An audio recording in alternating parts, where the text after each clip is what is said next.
देखिए, आज का बजट 2047 में भारत विकसित भारत बने, उसकी आधारभूत संरचना तैयार करने वाला बजट है, जिसमें लघु, कुटीर, मध्यम श्रेणी के उद्योगों को प्रोत्साहन देने का काम किया। उसके लिए अलग से राशि वितरण देने का भी काम किया।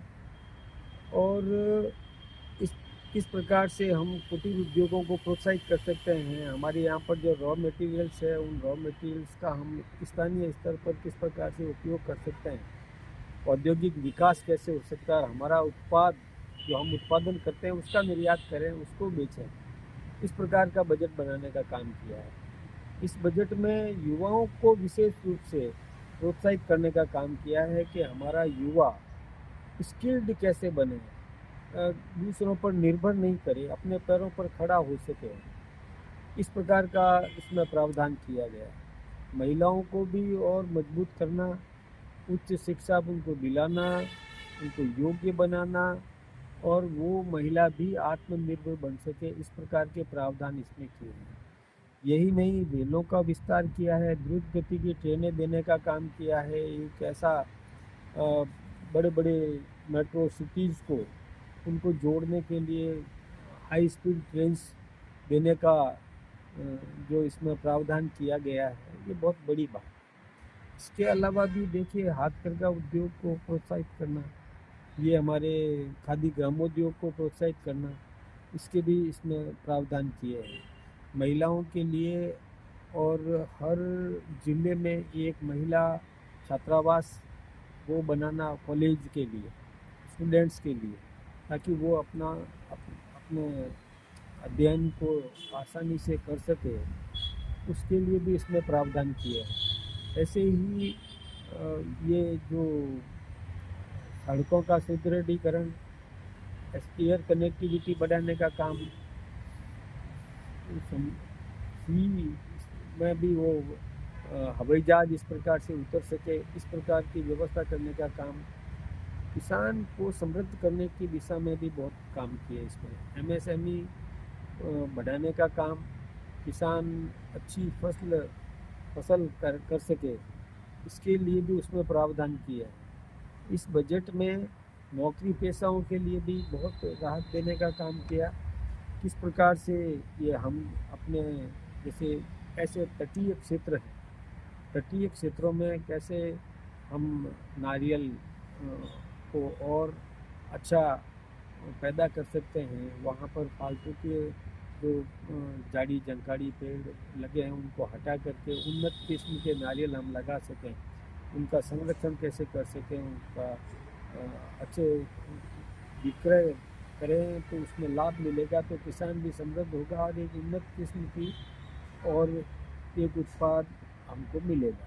यही नहीं, हम जानते हैं कि एआई का उपयोग किसान भी कर सके, ऐसा भी इसमें प्रावधान किया है कि जिसके माध्यम से किसान अपनी फसल को अच्छी और उन्नत किस्म की कर सके। ये सारे जो है, जहाँ कहीं भी चंदन लगा सकते हैं, चंदन के पेड़ वो उगा सकते हैं, लकड़ी पैदा कर सकते हैं, इस प्रकार के प्रावधान किए, मतलब उनको प्रेरित करने का काम किया। और भी इस बजट में ये जो पहले रिटर्न हमको 31 दिसंबर तक फाइल करना पड़ता था, अब रिटर्न में आप रिवाइज रिटर्न भी पेश कर सकते हैं। विदेश में यदि कोई हमारा व्यक्ति बाहर से पैसा कमा करके आता है हिंदुस्तान में, और हिंदुस्तान में वो कोई उद्योग लगाता है, यहाँ निवेश करता है, तो उसको 5 साल तक इनकम टैक्स में रिबेट दिया गया, ये छूट दी है। ये एक प्रकार से उसको आकर्षित करने का काम किया, निवेश आकर्षित करने का काम किया, उसको और कॉन्फिडेंस देने का काम किया। ऐसे काम हमारे इस बजट में किए गए। यही नहीं, हमारे इस बजट में जैसे कोई कुटीर उद्योग लगाता है, ये कोई मध्यम उद्योग लगाता है, उसके लिए भी उन्होंने और प्रोत्साहित करने का काम किया, उनको धन देने का, उनको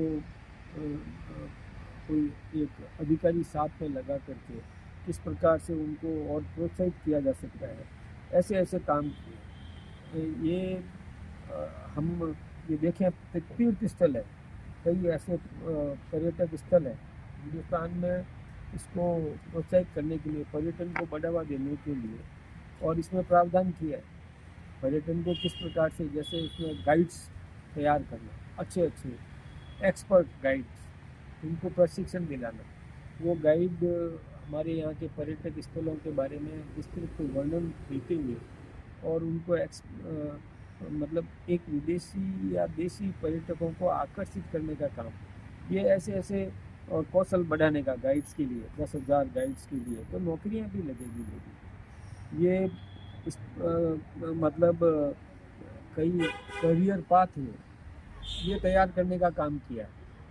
इसके साथ ही और ये एआई टूल्स वो भी तो किस प्रकार से इसको बढ़ावा दिया जा सकता है, इस प्रकार के प्रावधान किए। बड़े उद्योगों का भी और अच्छा कैसे कर सकते हैं, उत्कृष्ट कैसे कर सकते हैं, इस प्रकार से ये इसमें भी बॉन्ड वाली जो अमृत योजना भी ये जारी की है। तो ऐसे 200 करोड़ रुपए इसमें प्रावधान किया है।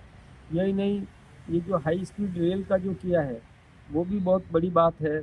10,000 करोड़ के और निवेश के साथ बायो फार्मा शक्ति ये योजना शुरू करेंगे। साइंटिफिक रिसर्च के लिए पार्क, साइंटिफिक रिसर्च पार्क बनाना, इंडस्ट्रियल कॉरिडोर बनाना, ये सारा यानी एक प्रकार से आत्मनिर्भर भारत बनाने की दिशा में ये कदम और बहुत उपयोगी होगा। हमारे यहाँ चिप मैन्युफैक्चरिंग का भी काम होगा, ये भी बहुत बड़ा काम है। आज तक हम विदेशों पर निर्भर रहते थे, अब हम आत्मनिर्भर बनेंगे, अपने यहाँ पर इस प्रकार का और हब बनेगा। मोबाइल के मामले में देखिए, पहले हम बाहर से चाइना से और जापान के वही मोबाइल आया करते थे, अब हम मोबाइल निर्यात करने की स्थिति में आ गए। हम इतना, हमारे यहाँ पर मोबाइल और ये बनेगा, हमारे देश में इलेक्ट्रॉनिक पार्ट्स, ये 40,000 करोड़ रुपए का इसमें प्रावधान किया। तो सी प्लेन वाला ये भी है कि समुद्र में भी ये जैसे नहरों, बड़ी बड़ी नहरों में भी प्लेन उतार सकें। रियल एस्टेट को बढ़ावा देने का काम किया। उसमें कोई खुद डेवलपर्स होगा, प्राइवेट डेवलपर्स है, तो उसके आसपास की मार्केट बनाने की ये योजना भी दी गई है। तो वो भी उससे हमारा ये एंटरप्रेन्योर्स जो है ना, प्राइवेट ये जो बनाते हैं अपने सोसाइटीज़ जो निर्माण करते हैं, उनको भी बढ़ावा देने का काम किया है, डेवलप करे वो। ऐसे रियल एस्टेट वो उसको भी और प्रोत्साहित करने का काम किया है। मेगा टेक्सटाइल पार्क बनाने क्यों हमने ये तय किया है कि वस्त्र निर्यात करेंगे, अधिक से अधिक हम उत्पाद करें और निर्यात करें, उसको भी बढ़ाने का काम किया है। ऐसे ही और national power fibre scheme, man made fibre और एडवांस्ड फाइबर ये जो तैयार करने का काम, इसके लिए भी प्रोत्साहित करने का काम किया है। ये कई वाटर वेज डेवलप, ऐसे जो है इंटरनल वाटर वेज डेवलप, उसको भी वाराणसी से पटना और इसको जोड़ने का काम। एम्स जो है ये, और वैसे तो देखिए पहले केवल दिल्ली में एक एम्स था, फिर उसके बाद बढ़ाते बढ़ाते अभी देश में 24 से अधिक, और अभी ये 5 और नए आयुर्वेदिक उस स्तर के एम्स स्तर के भी आयुर्वेदिक एम्स, यानी हमारे यहाँ का जो प्राचीन पद्धति है उस चिकित्सकीय प्रणाली जो है उसको भी बढ़ावा देने का काम किया, जिसके साइड इफेक्ट्स नहीं है, ऐसे उसको भी प्रोत्साहित करने का काम किया है। ये इसके अलावा महिलाओं के लिए किया है। ग्रामीण महिला जो है वो किस प्रकार से मजबूत हो सकती है, अपने पैरों पर खड़ी हो सकती है, तो लखपति दीदी वो और बढ़ाएंगे हम उसको। किस प्रकार से सेल्फ हेल्प उद्यमी, इसको और इनोवेटिव फाइनेंसिंग और इसके माध्यम से मदद उसको दिलाने का काम किया है।